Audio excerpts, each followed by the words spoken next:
So the next species we're going to get is a local species to this area. Yeah. And the funny thing is there's actually 2 different localities to these, right?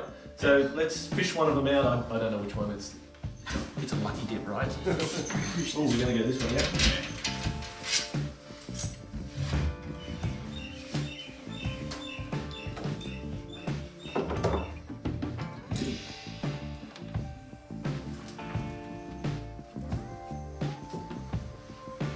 Beautiful.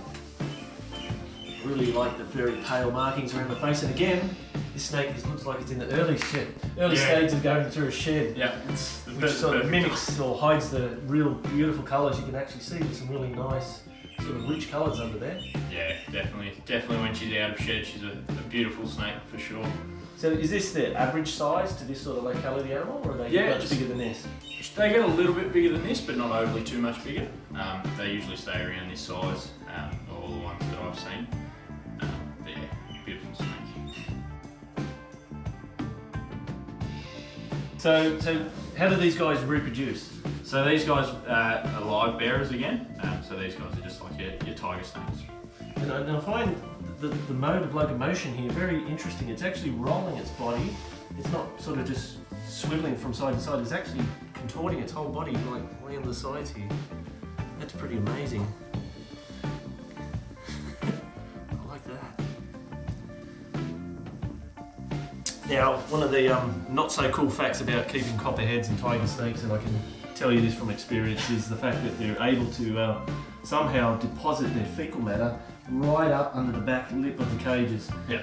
And these guys were typically the worst. Is that what you guys are finding? Yes, they definitely do find any flat surface that they can get some poo on, they'll do it, no matter if it's high, low, or anything. Punks. Right, so what we've got now is he's got a couple of different names, hasn't he? Yeah, he's got a few different names. King Brown, Mulga, that's the 2 main ones, definitely. So the King Brown, I guess, is really not the appropriate name, is it? No, it's because it's not actually part of the brown snake family at all. No, they're actually a black snake, funnily enough. And I guess they've got so many different colours across the country as well, haven't they? They sort of come in oranges, sort of further up north. Yeah. But they're definitely the big chunky of the brown. They're the big chunky black snakes, I should say. Yeah. Not a brown snake. I'm a little bit confused there myself.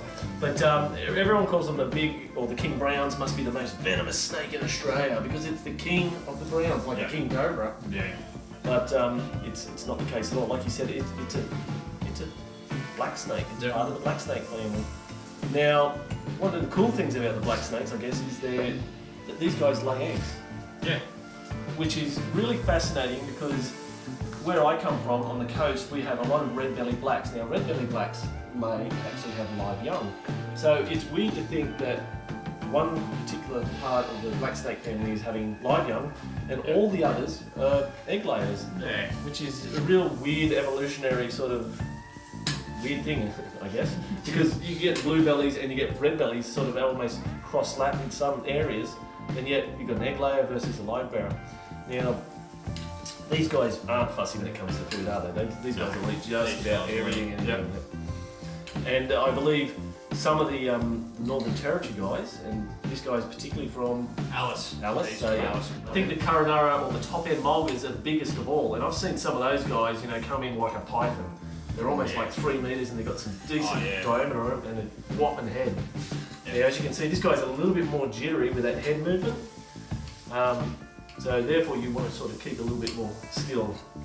So we might put him back because he just feels a little bit unsettled and we just want to make him feel comfortable. But he's a gorgeous colour. Look at those beautiful yellows and creams. Alright, here we go. This is probably the most frightening animal most people think of in Australia. It's one of the larger venomous snakes we have, and it's right here. It's called the coastal taipan.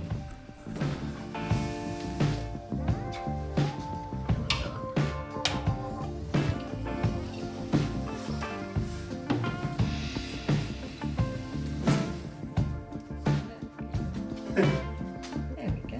She's a big girl. Look at that. No. Clearly not. Alright, come closer now. Now this is an absolute impressive taipan. These guys are well known to be fast moving, like lightning fast. And as you can see, it is so intelligent. Its eyes and its tongue is constantly flickering and it's constantly monitoring the environment.